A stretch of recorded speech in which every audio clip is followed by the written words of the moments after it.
매일 성경과 함께하는 오늘의 큐티 시간입니다. 여호수아 18장 11절에서 28절입니다.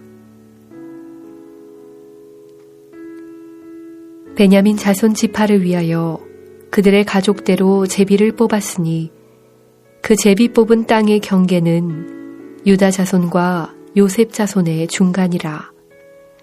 그들의 북방 경계는 요단에서부터 여리고 북쪽으로 올라가서 서쪽 산지를 넘어서 또 올라가서 베다웬 황무지에 이르며 또 그 경계가 거기서부터 루스로 나아가서 루스 남쪽에 이르나니 루스는 곧 베델이며 또 그 경계가 아다로 낫달로 내려가서 아래 베토론 남쪽 산 곁으로 지나고 베토론 앞 남쪽 산에서부터 서쪽으로 돌아 남쪽으로 향하여 유다 자손의 성읍 기럇바알 곧 기럇 여아림에 이르러 끝이 되나니 이는 서쪽 경계며 남쪽 경계는 기럇 여아림 끝에서부터 서쪽으로 나아가 넵도아 물 근원에 이르고 르바임 골짜기 북쪽 흰놈의 아들 골짜기 앞에 있는 산 끝으로 내려가고 또 흰놈의 골짜기로 내려가서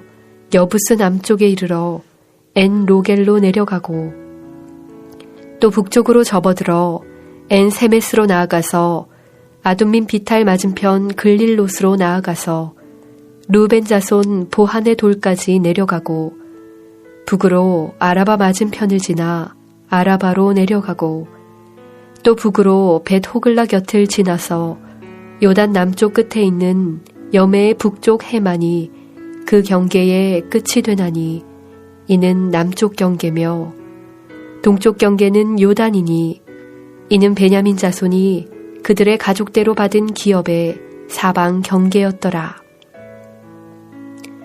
베냐민 자손의 지파가 그들의 가족대로 받은 성읍들은 여리고와 벳 호글라와 에메크시스와 벳 아라바와 스마라임과 베델과 아윈과 바라와 오브라와 그발 암모니와 오브니와 게바이니 12성읍과 또 그 마을들이며 기브온과 라마와 부에롯과 미스베와 그비라와 모사와 레겜과 이르부엘과 다랄라와 셀라와 엘렙과 여부스 곧 예루살렘과 기브앗과 기리앗이니 14성읍이요 또 그 마을들이라.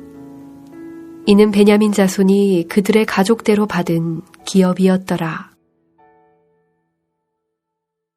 오늘도 묵상하는 말씀을 통하여 하나님의 풍성한 은혜 누리시기를 소망합니다. 이스라엘 백성들은 길갈에서 실로라는 장소로 옮겨서 이스라엘에 남은 7지파를 위한 땅 분배 작업을 시작합니다. 그 가운데 오늘 본문은 베냐민 지파 땅의 범위와 성읍들에 대해 설명하는 본문입니다. 오늘 본문을 구체적으로 살펴보면 베냐민 지파가 얻게 된 땅의 경계에 대해 설명합니다. 베냐민 지파의 땅은 북쪽으로는 요단 강변에서 시작되어 여리고성 북쪽까지 이어지는 경계를 가졌고 서쪽으로는 갑자기 가파른 산악지대가 펼쳐지는 지형으로 되어 있습니다. 서쪽 경계는 베도론이라는 지역에서 기럇 여아림까지 이어지고 그 경계는 다시 남쪽으로 예루살렘 남쪽까지 이어집니다. 그리고 뒤이어 본문은 그 안에 위치한 여리고, 벳 호글라, 벳 아라바, 베델 등의 성읍들을 소개합니다. 그런데 오늘 본문을 묵상하면서 본문을 글로 읽고 깨닫기 어려운 것이 있습니다.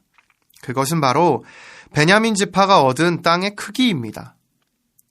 팔레스타인 땅의 지형과 지명 자체가 익숙지 않은 저희들에게는 본문만으로는 베냐민 지파가 얻은 땅의 크기가 어느 정도인지 파악하기가 어렵습니다. 자료를 보면 당시 베냐민 지파가 얻은 땅은 남북간 약 25km 정도의 작은 땅으로 확인됩니다. 그리고 뿐만 아니라 이들의 땅의 위치도 의미가 있습니다.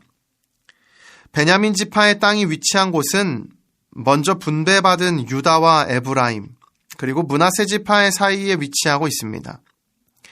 세력이 강한 지파의 사이에 위치한 것입니다. 따라서 정리하면 베냐민 지파의 땅은 크기도 작고 그 위치도 좋은 위치가 아닌 것을 알 수 있습니다. 그러나 겉보기에 크기도 크지 않고 세력이 강한 지파 사이에 위치한 베냐민 땅이 가지고 있는 의미는 참 중요합니다. 오늘 본문에 언급된 성읍들을 보면 야곱이 꿈을 꾸며 하나님을 만났던 베델, 블레셋에 빼앗겼던 법궤가 다시 이스라엘 땅으로 돌아와 오랜 기간 머물렀던 기럇 여아림, 여호수아에 등장했고 믿음으로 점령했던 여리고와 같은 성경에서 중요한 의미를 지니고 있는 지역이 모두 베냐민 지파의 땅이 포함되어 있는 것을 알 수 있습니다. 여기서 우리는 한 가지를 깨달을 수 있습니다. 그것은 눈에 보이는 것만으로 그 내용과 의미를 모두 파악하기 어렵다는 것입니다. 곧 보이는 것이 전부가 아니라는 사실입니다. 사실 세상을 살아가는 저희 모두에게는 보이는 것이 주는 영향이 매우 큰 것을 부인할 수 없습니다. 그러나 보이는 것이 전부가 아닙니다. 베냐민 지파의 땅의 크기나 위치를 볼 때 베냐민 지파의 땅은 그 의미와 영향력이 작을 것이라 여겨집니다. 그러나 결코 그렇지 않습니다. 베냐민 지파의 땅은 비록 작지만 그 땅이 가는 의미는 성경 여러 부분에서 중요한 의미를 가지고 있기 때문입니다. 따라서 오늘 말씀은 우리에게 보이는 것을 넘어서는 믿음을 말씀하고 있습니다. 히브리서 11장 1절 말씀처럼 믿음은 바라는 것의 실상이요 보이지 않는 것의 증거라는 사실을 본문도 증명하고 있는 것입니다.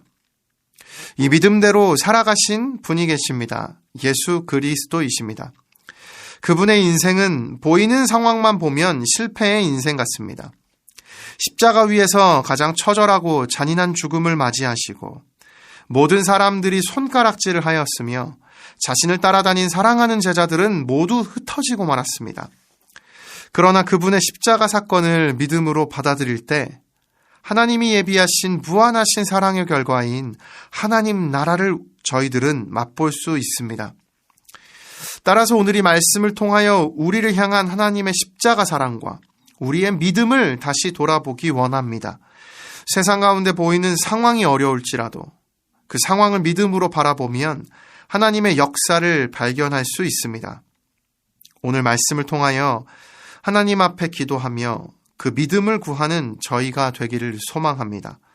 그리하여 믿음으로 살아가며 보이지 않는 하나님이 함께 하심으로 담대하게 삶을 살아내는 저와 모든 성도님들 되시기를 예수님의 이름으로 축복합니다. 기도하겠습니다. 살아계신 하나님 아버지, 오늘 작고 보잘것없어 보이는 베냐민 지파의 땅이지만 그 땅이 가는 의미는 결코 가볍지 않음을 깨닫습니다. 세상 가운데 보이는 것에 흔들리지 아니하고 바라는 것의 실상이요 보이지 않는 것의 증거가 되는 믿음을 가지고 살아갈 때 하나님의 일하심을 우리의 삶에서 발견하는 은혜를 누리게 하여 주옵소서. 그 은혜로 오늘을 담대하게 살아가는 저희 모두가 되게 하여 주옵소서. 예수님의 이름으로 기도드립니다. 아멘.